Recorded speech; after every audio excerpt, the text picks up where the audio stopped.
Deməli, bura ikinci İqtisad Fakültəsidir. Buranın stendidir. Deməli, burada sual çəkirlər abituriyentlər. Baxın, burada sual çəkirlər. Suala cavab verəndə buradan hədiyyələr qazanılır. Hədiyyə nə verirsiniz? Hədiyyələriniz nələrdir? Həqiqətimiz də qələmlər. Və sonra bizim cavab verənlərə platform, qələm, şirniyyat da verirlər. Maraqlıdır, burada məqsəd təbii ki, maddi məsələlər deyil. Burada tələbələri daha çox, abituriyentləri daha çox həvəsləndirmək. Və məsələn, bir deməli, abituriyent suala düzgün cavab verdiyi üçün hədiyyə qazandı. Nə qazandınız? Nə qazandınız? Hədiyyə nə verdilər sizə?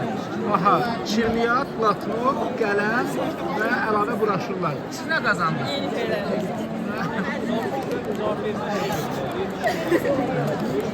Görürsünüz ki, burada maraqlı mənzərə var. Hər fakültənin stendi var burada. Mənə maraqlı